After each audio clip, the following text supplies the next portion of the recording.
മാസത്തിലൊരിക്കൽ പാക്ക് കറക്കി നമ്മുടെ പ്രശ്നത്തിന് പരിഹാരം കണ്ടെത്തുന്ന ഒരു കാവ്. ഞാൻ ഇപ്പൊ നിൽക്കുന്നത് നൂറ്റാണ്ടുകൾ പഴക്കം ചെന്ന വനത്തിലുള്ള ഒരു കാവിലാണ്. ഇവിടെ പൂജ ചെയ്യുന്നത് സ്വാമിമാരോ തന്ത്രിമാരോ അല്ല, ഊരാളിമാരാണ്. നൂറ്റാണ്ട് പഴക്കമുള്ള കൗളാചാര വിധിപ്രകാരമാണ് ഇവിടെ പൂജ ചെയ്യുന്നത്. ഇവിടെ പ്രാർത്ഥിക്കാൻ വേണ്ടി ഒരു രീതിയുണ്ട്. ഉച്ചത്തിൽ നിങ്ങളുടെ പ്രശ്നങ്ങൾ അപ്പം കേൾക്കെ വിളിച്ച് പറയാം. പറക്കുന്ന പക്ഷി 12,000 ഉറുമ്പിൽ തൊട്ട് 8,000 ഉരകവർങ്ങൾ എല്ലാവരും കേൾക്കെ വേണം നിങ്ങൾ പ്രാർത്ഥിക്കാൻ.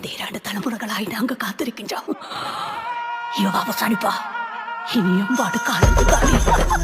ജാതിമത ഭേദമന്യേ എല്ലാവർക്കും വരാൻ പറ്റുന്ന ഒരു കാവാണ്. ഭൂമിയുടെ അച്ചുതണ്ടായി പ്രവർത്തിക്കുന്ന 7 സ്ഥലങ്ങളിൽ ഒരു സ്ഥലം ഈ കാവും കൂടിയാണ്. കണ്ണുദോഷം, ശത്രുദോഷം, പ്രാക്കുദോഷം, വിളിദോഷം, കണ്ടകശനി, ഏഴരശനി, അങ്ങനെ നമ്മുടെ ജീവിതത്തിൽ വരുന്ന എല്ലാ പ്രശ്നങ്ങൾക്കും പരിഹാരം കണ്ടെത്തുന്ന ഒരു കാവും കൂടിയാണ്. കാവുകൾക്കും കളരികൾക്കും മലകൾക്കും മലനടകൾക്കും മൂലനാഥനാണ് ശ്രീ കല്ലേരി അപ്പൂപ്പൻ. അച്ഛൻ കോവിൽ 6 സമീപത്ത് സ്ഥിതി ചെയ്യുന്ന ശ്രീ കല്ലേരി അപ്പൂപ്പൻ കാവിന് ഏകദേശം 1500 മേൽ വർഷം പഴക്കമുണ്ട്. ദിവസവും മീനൂട്ടും വാനരനൂട്ടും നടത്തുന്ന ഒരു കാവാണ്. ദിവസവും ആയിരക്കണക്കിന് ഭക്തജനങ്ങളാണ് ശ്രീ കല്ലേരി ഊരാളി അപ്പൂപ്പൻ കാവിൽ എത്തിച്ചേരുന്നത്. എല്ലാ മലയാള മാസം 1-ാം തീയതി സ്വർണ്ണ മലക്കൊടിയുടെ ദർശനം ഇവിടെ. പത്തനംതിട്ട ജില്ലയിലെ ശ്രീ കല്ലേരി ഊരാളി അപ്പൂപ്പൻ കാവിൽ ഞാൻ 2ാമത്തെ തവണയാണ് വരുന്നത്. 24 മണിക്കൂറും ഭക്തജനങ്ങൾക്ക് വേണ്ടി തുറന്നിരിക്കുന്ന ഒരു കാവാണ്. അതേപോലെ എല്ലാ ദിവസവും അന്നദാനവും എല്ലാ ദിവസവും പൊങ്കാലയും ഉണ്ട്.